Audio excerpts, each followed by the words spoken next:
Assalamu alaikum wa rahmatullah. My name's Louis and this is my story.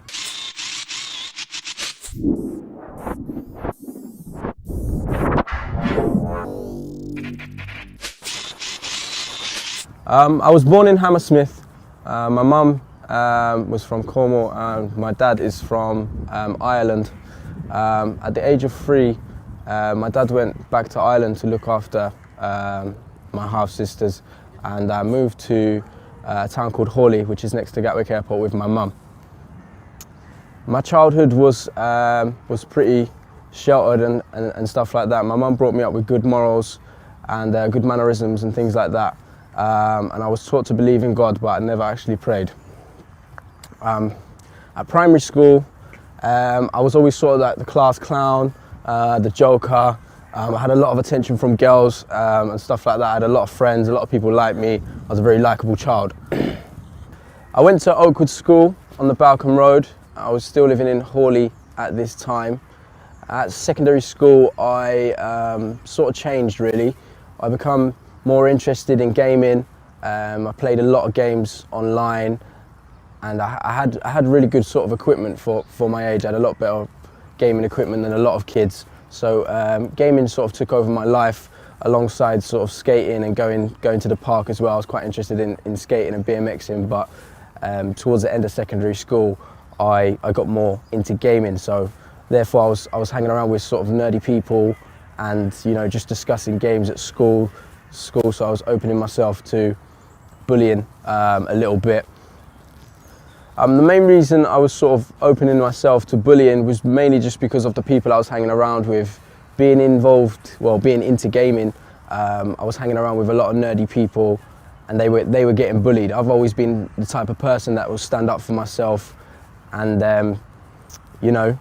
stand my ground. I was always taught that from a young age. So at school, my GCSEs were pretty much flat C's, very sort of straight line. Probably due to the fact that I was more concerned with gaming than studying. But my favourite subjects were business studies and graphics. At the age of 16 was when I really began to sort of come out of my shell. My mum decided to move house to another town called Crawley, which was more sort of up and coming, just the other side of Gatwick Airport. It's trying to be, you know, a bit more like London, a bit more westernised.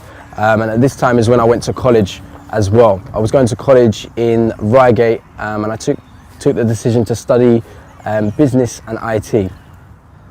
College is when I really started to come out of my shell. I had a moped. I was, you know, starting to get back into girls and, you know, socialising with people again. Like I said, my decisions to choose business and IT, my mum sort of pushed me towards IT because, you know, I was good with computers and I was really sort of into that. But since getting a moped and going to college and seeing other people, you know, a few different cultures and things like that, mixing with people, I realised I was behind a little bit. So I needed to catch up. So, you know, I really just started to push, you know, get involved with people, and I realised I had to make a catch up somehow. So realising that I had to catch up to, you know, where other more social and more popular people were at my age, I decided to hang around with a bad crowd because I knew that would get me there quicker. Older people, I would learn more quickly and, you know, progress faster. So at college I got kicked out of IT for playing too many games just because I didn't enjoy the teaching style. I just played games the whole of the lesson. I actually got suspended for that. But business, I was more interested in it, had my mind going a little bit better. The people that I was hanging around with were also in my class, so, you know, sort of gassed it up a little bit for me. We have fun and these sorts of things. So, you know, I decided to pursue business at university level just because I'd seen all the movies and stuff about university life, and I was really interested in, you know, pushing myself out there, getting myself out there more socially known. So my grades from college, they were pretty sort of mediocre. So that sort of limited my choices into getting into top universities, this and that. So I ended up doing a university course at a sort of higher education college in Guildford, but it was all done sort of through the University of Surrey. And quickly, when I went to that college, I made friends with people that were at the university. just because I was sort of popular and sort of a very outgoing guy. I would say I was probably one of the most outgoing guys on my course. I was actually made sort of course representative for that uni as well, and I was really sort of out there with it. So studying business at university really had my mind going, and I decided that I wanted to make money alongside doing my university course. At the current time, I had a job sort of in McDonald's, minimum wage. It was all a bit long-winded, and you know, seeing people back in the area that I was from were making more money on the streets. You know, I wanted to see a bit more of that paper. And obviously, university, you get grants. They give you a couple thousand here, a couple thousand there, and I was getting more and more hungry for the money. So I set up sort of a little, I set up a little bit of eBay business. I had a shop on eBay, selling different bits and bobs, and I was making quite a good earning from that. But this is when I started to get involved with street life, because I was so hungry for the money. I just wanted more and more, and I tried making, you know, a bit of money on the streets as well as eBay, and it all became a bit too much for me, really. When I got into year 3 of university, about a term in, you know, it just got too much, and I sort of shut down. I had a bit of a breakdown, if you like, because I couldn't juggle everything at once. Like I said, I wasn't living at uni at this time. I was commuting, and it all just got a bit too much for me. So after suspending my studies at uni, I was sort of left to manage the two things that I was still doing, which was a bit of eBay and a bit of, you know, making money on the streets and hanging around with a bad crowd. Obviously, having gone to uni, a lot of people, you know, I was quite a very sort of sociable person, and I really enjoyed the sort of social aspects, which sort of led me away from the eBay money and more towards the money I was making on the streets. And over sort of the end of college and the start of university, I'd got involved in drugs, you know, smoking a bit of pot here and there and taking some more hardcore drugs, going out partying, typical sort of uni lifestyle. So, you know, I got caught more up in the stuff on the streets than, you know, staying humble and doing my own thing at home. So now I'd found my feet a bit better. I had a nice bit of paper in my pocket, and my little moped license had run out, which wasn't really a problem for me at the time because my area was pretty good for sort of public transport and stuff. But, you know, I wanted to branch a bit further afield, so I decided to go and do my moped license again. When I went to go do my moped license, the guy informed me that, you know, they were changing the law, and if I wanted my full bike license, now's the best time to do it. And, you know, I was so sort of up on paper, I decided that I'm going to go for it. I laid down the paper and I got my full bike license in 3 days. I passed with no minors at all, straight pass, you know. And I think the day after I went out and bought a big bike, FZR 600.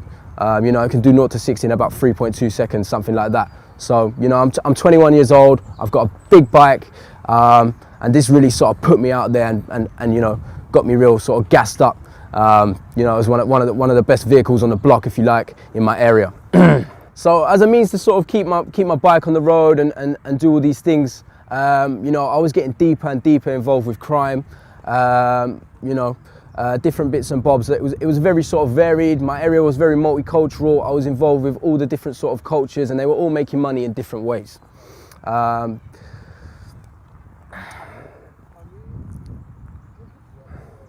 So one day I was on the way to a nightclub. I had, you know, quite a lot of drugs on me. My intention was to go out and sell those drugs to make an income. So I was on the way to the nightclub and we got stopped by the police, unfortunately for me. Okay, so, you know, I got arrested. It was nothing new to me. I'd been arrested quite a few times before, but this time they caught me with quite a lot of stuff, and I was quite worried. And, you know, it was all sort of at a point in my life where everything was you know, bottom of the bottle. You could put it like that. So they took me to the police station. I was really sort of worrying about, you know, what they were going to find at my house, what they'd caught me with, the situation I'd been caught in. All of these things were, you know, playing on my mind. And I was really starting to sort of panic. You know, me and my mum's relationship had been broken down over the years because of the things that I was doing, and this could possibly be my final straw. So I was sitting there in the cell for about an hour, and I decided, I decided I was really sort of in a hole, if you like, and I felt like praying. I felt like, you know, I needed a bit of God in my life. I'd never made a prayer before, but I just felt like, you know, oh God, I'm in a situation right now that needs to be fixed.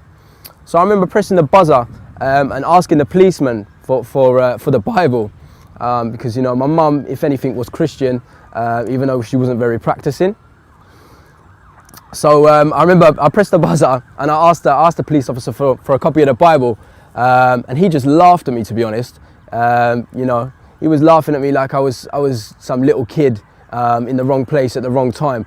But you know, being brought up by sort of a single parent, you know, I always wanted to be the man, and I knew I was more of a man than him.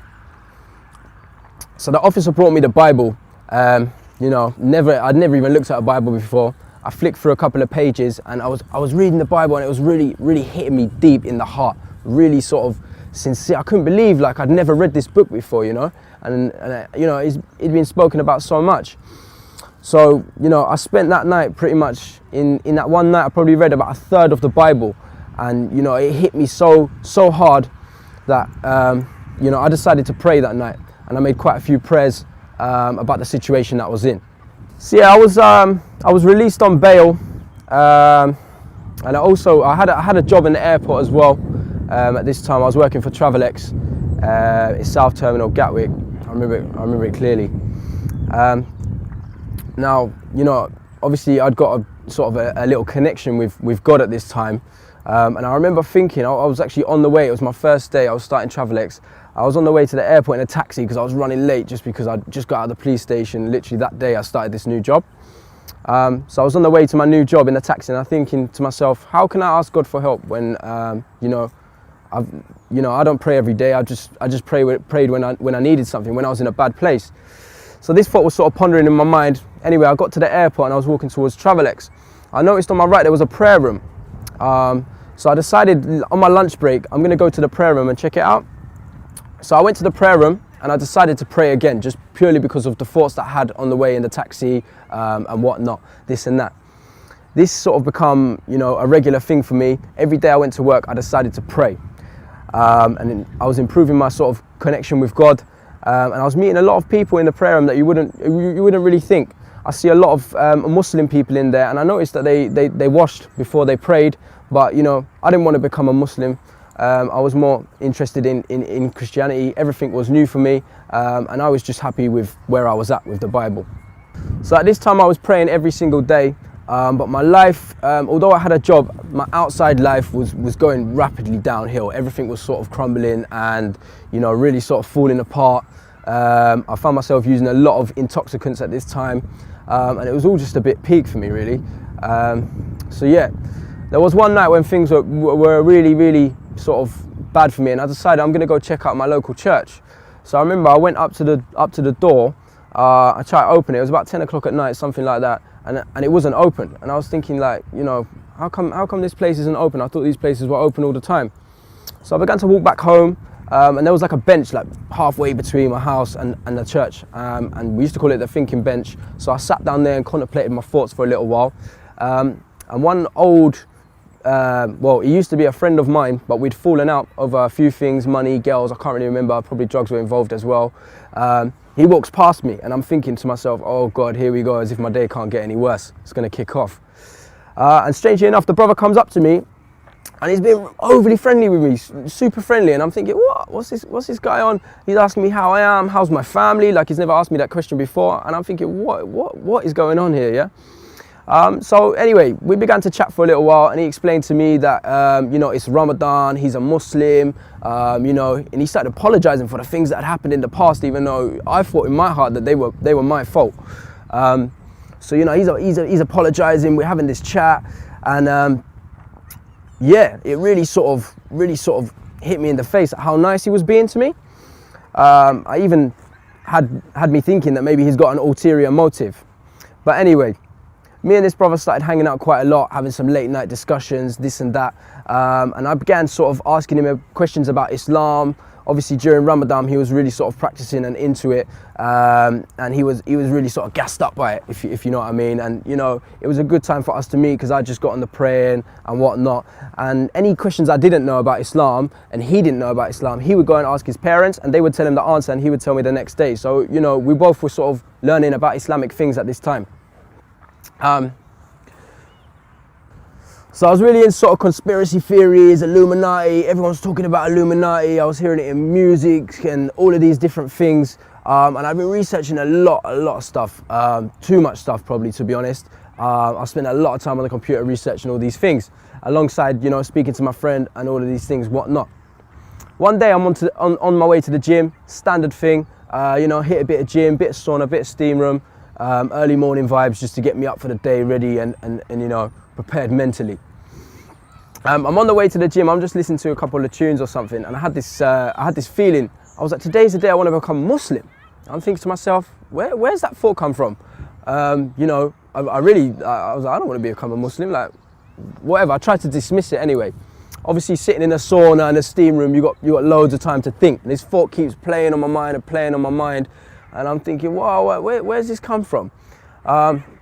So anyway, I left the gym, and I thought, you know what, I'll give that power a call and see what he says. So I give him a call and I told him, yeah, I want to become a Muslim, and you know, I had this thought that I wanted to become a Muslim anyway. He said, you know what, brother, come and see me and we talk about it further. So I went to go meet him. We spoke about it for a while. It was all a bit strange. I had this, you know, weird feeling inside of me, a very uplifting feeling. And we decided that was the day I was going to become a Muslim. So we went to the mosque. It was a beautiful day.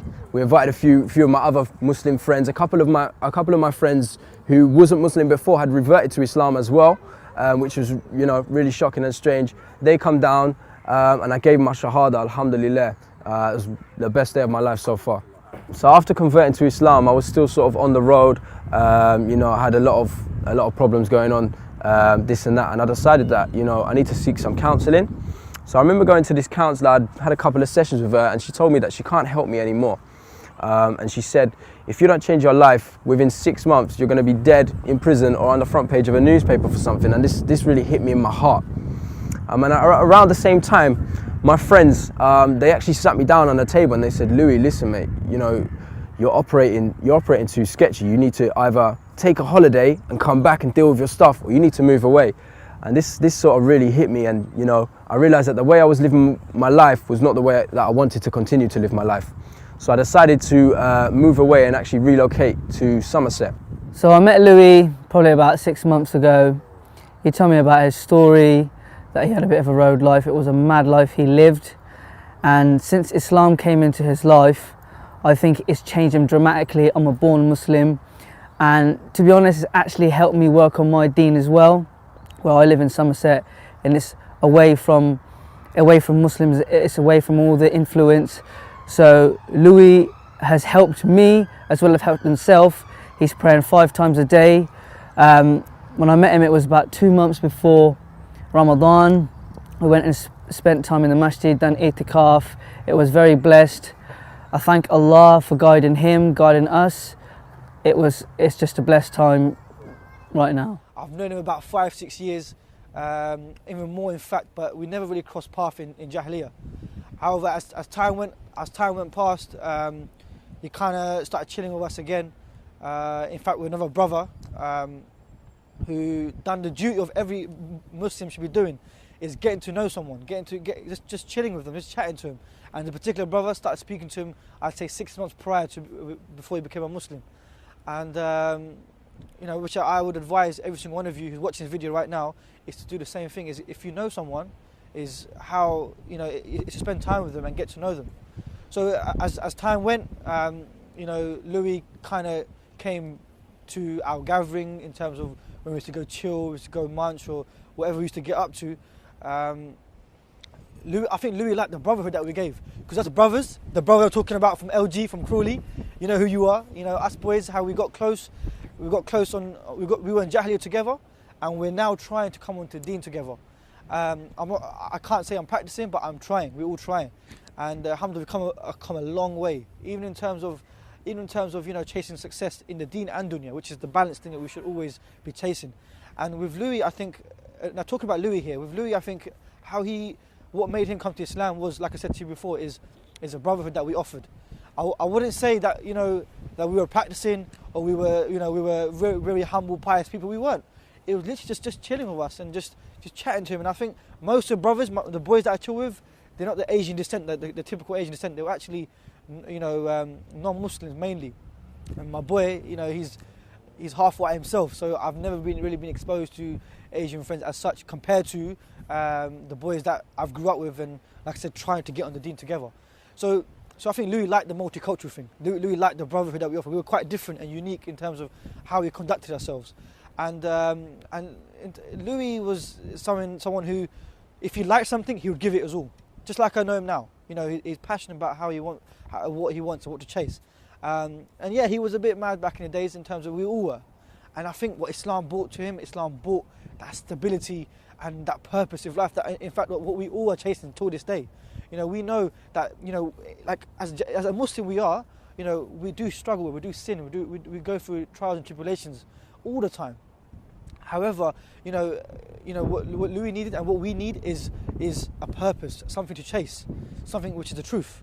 And in terms of as the society brings, we like escapism, we like materialistic things, we get up to evil things so easily, you know. And I think Louis, just like me and everyone else, that's what we were chasing. But Louis found Islam, and I found Islam. My brothers, like our boys, were trying to find Islam, the truth. And really, Islam has the answer to all these crimes and all the drugs and the alcohol and everything that goes on the streets. Islam has the answer for that. Islam can get communities and societies, you know, to a next level. And I think that's what, you know, Muslims and Muslims fail to understand that. And that's what really I think what attracted Louis to come to Islam. My relationship with Louis, like I said, was more after him becoming a Muslim, because soon after when he became a Muslim, he actually lived with me for about 6 to 7 months, and really it was a really good time we spent together. We had some highs, we had some lows, but really, you know, that 6 7 months gave me the opportunity to chill with him, to get to know him more, and do you know what? And the most important bit after someone becoming a Muslim is the aftercare, and that we all lack, that we all don't do. That we think, yeah, someone became a Muslim, I leave it. And just like the brothers, all the brothers that become Muslim out of my boys, you know, from Crawley, from LG, you know who I'm talking about, you know, it was literally down to them, you know, the togetherness and the friendship, the bond that we still have to this day. Yeah, we still get up to things that we're trying to, but we've come a long way. So, you know, I think that we should do. We should always just be grateful and remember where we came from. And I think that's what Louis liked again, that we weren't judgmental. We know that he had to catch up. We know he was he came to Islam and trying to get into, you know, how to pray and what, you know, all the basic things that he didn't know, because obviously he needs to catch up, right? So that gave me the opportunity to chat to him, to chill with him over 6 months that he was living with us. And then as time goes on, you know, things progress, and he did want to move on. He actually moved in with his mother away from Crawley, which I think was the best, you know, move I think he made, and which gave him more stability. You know, wallahi, you know, I saw Louis before Islam, I saw him now, completely different things, you know. And honestly, mashallah, the guy, you know, it's not obviously because of his own efforts, but it was obviously the beauty of what Allah has bestowed upon his religion and what Islam can do to an individual and to a community. Since I become Muslim, a lot of things have changed with me. I've become a lot more respectful to my parents. I pray 5 times a day. I fast during the month of Ramadan. I give charity. You know, I consider other people a lot more. I think previously I'd been a very, very selfish person. You know, I'm always kind to other people. I'm always out there, you know, with the best intentions to help other people and, you know, do good in the world. And I want to become somebody that achieves something big. I think, you know, previously I hadn't had any hopes or ambitions other than to be a gangster or be something, you know, be a rapper or something like that. I hope that people can benefit from my story. I'd just like to thank Roadside to Islam for giving me this opportunity. Assalamu alaikum wa rahmatullah.